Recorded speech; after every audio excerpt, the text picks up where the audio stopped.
Hello, beautiful souls. My name is Jessie, and welcome back to another episode of Rewire to Inspire. The show where we'll dive into self-love, learn tangible ways to rewire the brain, and discovering your soul's purpose. The goal of Rewire to Inspire is to encourage listeners to begin doing the hard work, to get curious and open to maximizing your life. Our mindset shapes how we live. Depending on life events, traumas, and personal experiences, our mindsets are all vastly different. However, one thing we all have in common is the ability to rewire our mind, to change the narrative, and to pivot our lives. I hope you leave each episode with the belief that you are so worthy to live a life true to you. I look forward to chatting with you every single Tuesday and Thursday and helping you grow exponentially in all areas of your life. Without further ado, here's today's episode. Hello, beautiful souls, and welcome back for another episode of Rewire to Inspire. I am your host, Jessie Brown, and I am coming at you guys today with a full heart, a grateful heart, and very, very, very excited to dive into today's content with you all. I definitely want you to brace yourself for today's episode. Today is one where it's probably going to be a little bit heavier, so trigger warning, there is going to be some statistics talking a little bit about suicide, domestic violence, sexual assault, trauma as a whole. And so if you are not in a safe place to listen to that kind of content, I definitely just want to give that warning in advance. Nonetheless, though, I think that should you choose to sit in that discomfort, if you are in a safe place, today's episode might be exactly what you're needing to hear. If you missed my last episode, number 144, 10 Ways to Reset Your Life, I definitely encourage you to check out that episode. I always find it interesting yet it's kind of set up this way on purpose, but it kind of goes in tandem with what we're talking about today in a different aspect. In today's episode, the goal that I really want to hone in on and focus on for you guys to feel by the time I get off the microphone today is to know that you're not alone. You are not alone in your experiences. You are not alone in your thoughts. You are not alone in your emotions. I went for a walk yesterday and it was a very, very beautiful evening. I went for a walk with my dog. We love going for walks every single evening. And typically I have my AirPods in and I will listen to a podcast. I will listen to a book. Sometimes I'm crazy and I listen to music. And yesterday I listened to things for half of my walk. And then for the second half, I wanted to just be present and not have anything going on in my consciousness.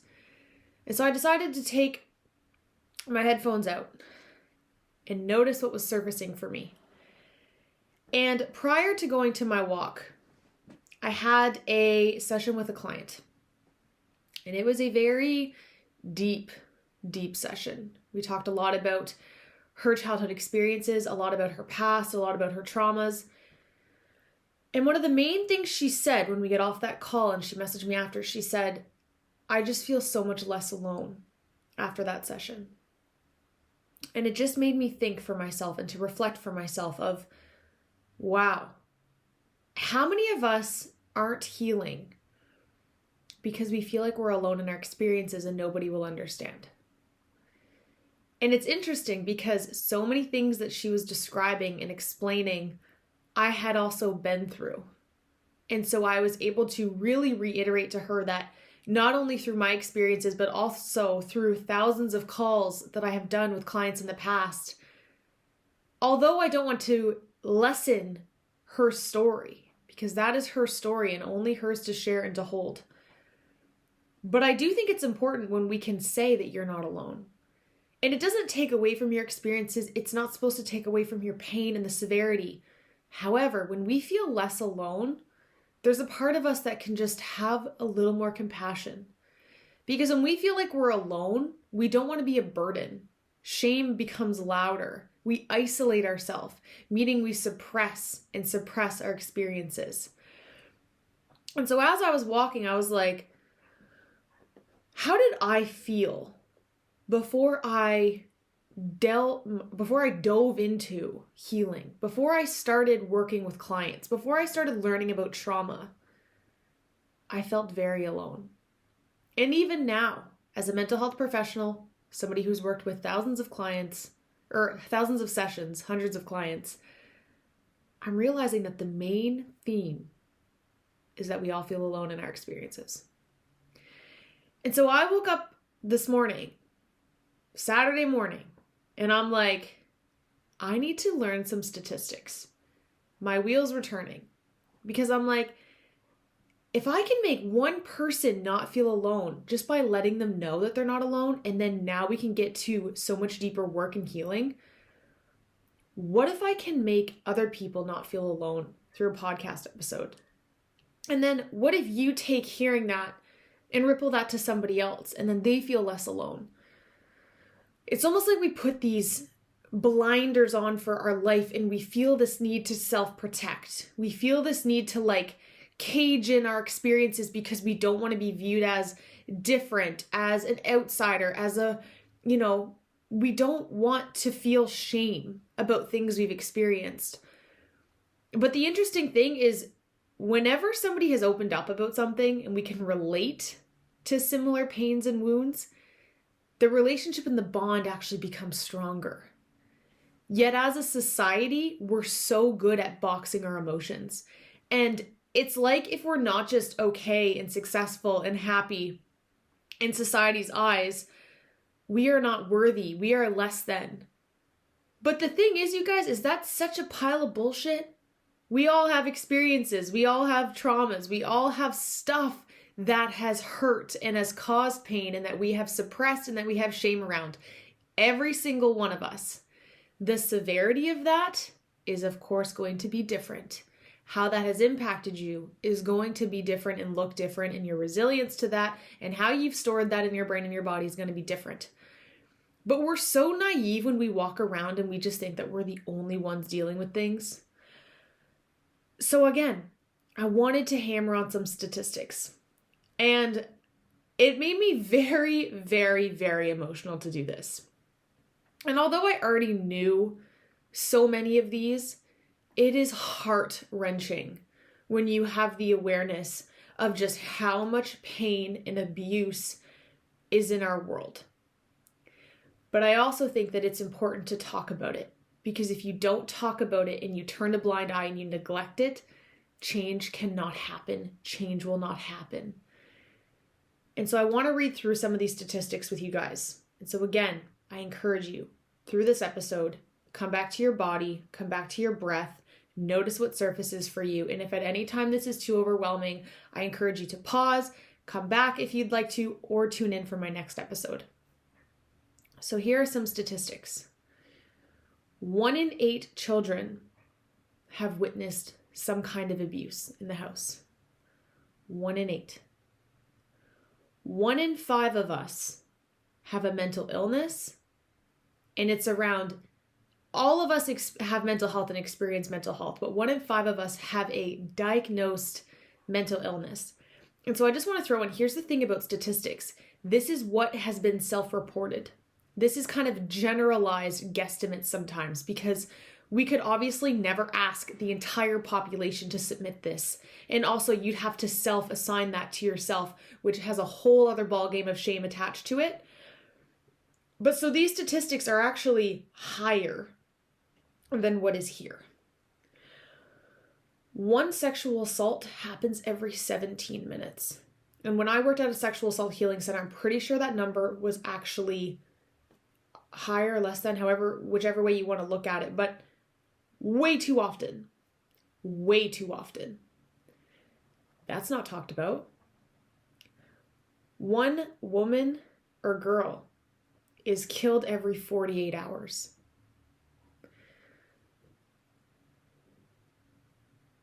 This is obviously very hard to talk about. There is a suicide every 40 seconds. Just in the time that we have started this podcast episode to now, roughly 10 people have taken their life by suicide. Over 50% of us deal with anxiety and depression on a daily basis. I want us to just sit and acknowledge those statistics for a minute. And there are so many more that I could have thrown in here, but I'm emotional just talking about those 6 right there. So the point that I'm trying to make is pain, trauma, experiences, bullshit in our world happens way too often. Yet we as individuals feel so alone in our pain. We should not have to feel alone in knowing that if we are in a room with 20 people, you can bet that at least half of them are probably feeling anxiety in that moment. At least one of them, 2 of them, 3 of them have experienced some kind of abuse, are experiencing some kind of abuse, or know somebody who is experiencing or has experienced some kind of abuse. We always grew up being told, or I always grew up being told, you never know what somebody is going through. Yet it seems like as we grow up, we forget that. We forget that people are dealing with more than they will ever show. We are wired to suppress how we're truly feeling. We're wired to put on a facade, to pretend like we're okay, because we're wired to fit in. And if we truly showed our pain and showed our true emotions, we might not be accepted. We might be judged. We might be lashed out at, especially if you grew up and learned to believe that it was not safe to feel your emotions. It was not safe to heal. You never had capacity to do that. Your brain doesn't even know what that could possibly be like. I know exactly what it's like to not know where to turn, to feel alone, helpless, and stuck. My goal as a coach is to help clients from a trauma-informed perspective see your worth and develop self-belief so you may chase your dreams and trust your intuition to live the most aligned, fulfilling life possible. If you're looking to elevate your life to the next level but aren't sure where to start, I would absolutely love to connect. If you're feeling pulled or curious, please use the link in the show notes below to book your free call.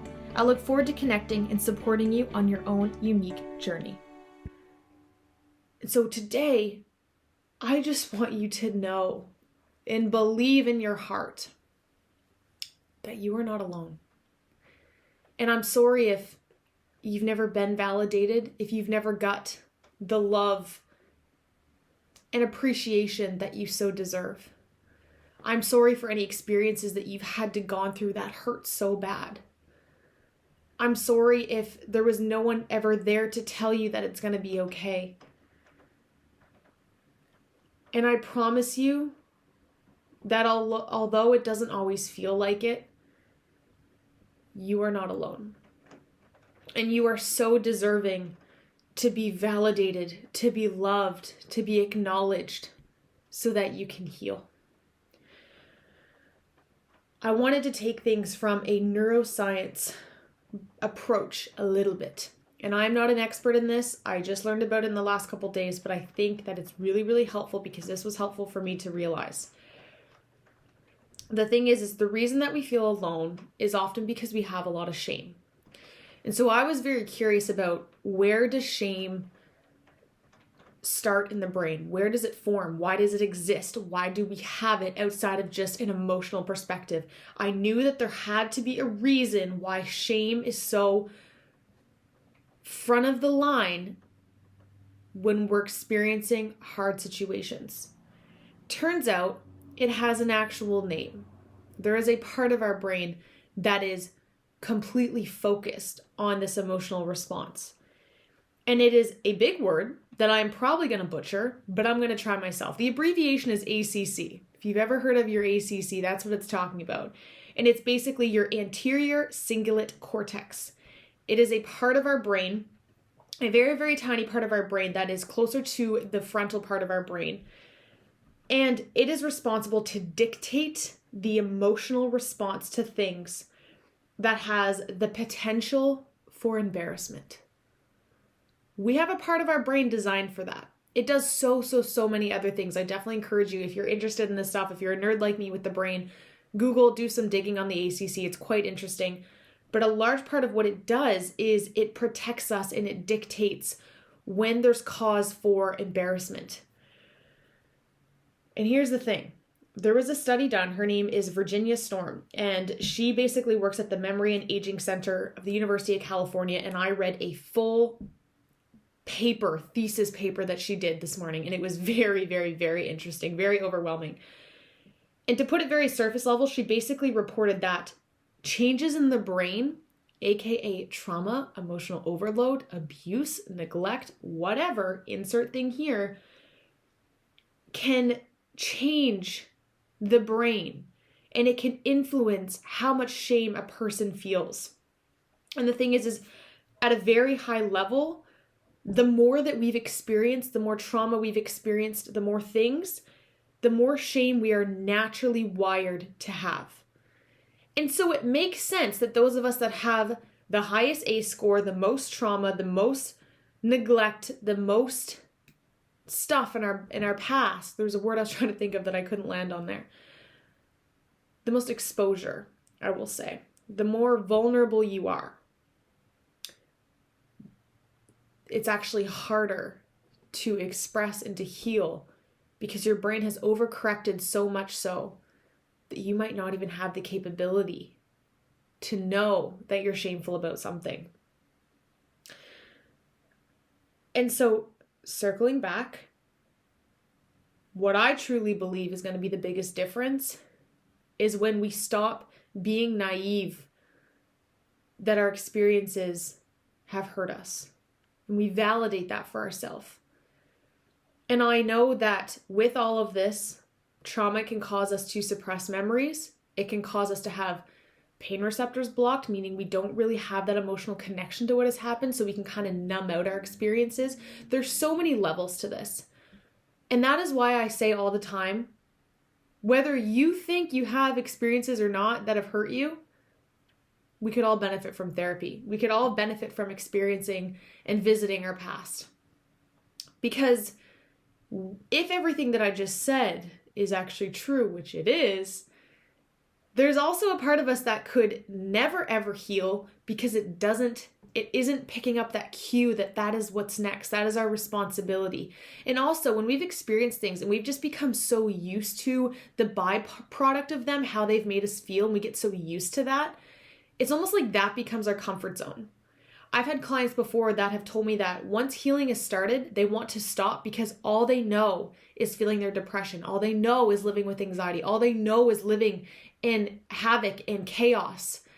And so living an alternative life is actually more overwhelming than staying and catastrophizing with their current life. And so there are so many dualities to this. But here's again, for the 10th time, what I want you to hear today. I want your heart to hear today. If your brain can't hear it, I want your heart to listen up. You are not alone. You are not different from anybody else. Here's what I told my client yesterday, because she basically expressed to me, I am alone in what I've experienced. And although I validated and said, yeah, that is your story. That is your experience. But how that has impacted you, everything you're describing to me, you're not as alone as you think. You're not as different as you think. Here's what I always like to tell myself, and I think is very, very validating. If you are here and you are listening to this, you are present, you have overcome physically 100% of the things that you've been through. Now, that might still be in your body, that might still be in your mind, and it is not healed yet, but you physically have overcome it and you are here. And that takes a lot. That is so much easier said than done. And so I want you to know how proud I am of you for being here. Even if hearing that feels icky and weird, I want to just hold that space for you. You're so worthy to heal. And I'm so sorry if you've never been told that before. Here's what I want you to know in closing for today. Proper support does exist. Healing and storing your past properly can happen. But the only one that can make that happen is you. And I know that that can be really overwhelming. And so I encourage you, if you need to actually encourage it regardless, lean on someone that you trust to support you through this. Because in fact, they probably also are needing some support. But I can just imagine a world, and this is my mission, this is what inspires me to show up here every single week, twice a week, is that I do believe in a world where we look at trauma with less stigma, with less shame, where we're able to talk about our experiences, and instead of triggering each other, we can be there to process for each other, to be able to have these open dialogue conversations without feeling isolated and alone and like you're going to be rejected. Whenever somebody comes to me and is vulnerable and shares their past, I cannot express and thank them enough for that, because I know that that is one of the hardest things in the whole wide world to do. I don't want you to feel alone. And I encourage you right now to just take a second, come back to your body, close your eyes if possible for just a second. Maybe put your hand on your heart if that is in your practice. And I want you to just notice. I want you to notice what's surfacing. I want you to honor any experiences that are popping up into your consciousness, any body sensations you might be feeling. And know that if you're feeling that, you are alive and you are here. And everything that your body is causing you to feel right now, it is causing you to feel that for a reason. Our body communicates so much more to us than our mind can process and vocalize to us. Our body carries so much of our stress and experiences within it. One of my favorite books I talk about all the time, The Body Keeps the Score by Bessel van der Kolk. That is largely what that book is about. It is how trauma is stored in the body. So if you are listening to this, just take a second, come back, validate, and just thank yourself for even sitting through this very uncomfortable conversation. It is uncomfortable, but it is so necessary. And these are some of my favorite things to talk about, because I needed to hear these things at one point in time in my life, and I still do now. I am someone who suppresses the hell out of how I'm feeling because I don't want anybody around me to feel like they need to carry the burden of my wounds. Yet that's not serving anybody. And in fact, if those around you and in your circle are not supportive of you and your experiences and how you respond to that, if you're doing so in a healthy way, they're probably not the right people for you. You should be able to feel safe, to be able to express, and to get validated and loved on in those moments, not shamed or blamed or suppressed. And I hope that you know that you're so worthy of that. And again, I'm sorry if you never received that. So I'm sending you guys all so much extra love today. Please, please, please reach out if you are needing any support. I can even support you one-on-one or support you in connecting you with someone that you can work with one-on-one.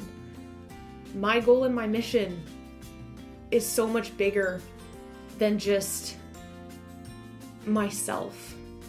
Yes, it has to start with myself first, but again, I believe in a world where healing is normalized, where talking about these things is normalized, where these statistics can become less and less and less, but they will continue to perpetuate if we do not shed light on the fact that they are happening.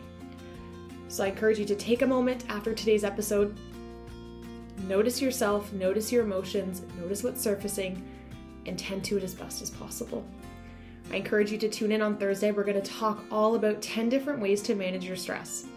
Stress is a large component that is a byproduct of trauma and our experiences, and that is also something that is a crisis right now that we are not talking about. So thank you guys so much from the bottom of my heart. All the love to you. If you have not been told lately, I love you. I am so proud of you. I am so grateful for you, and I look forward to chatting with you every single week.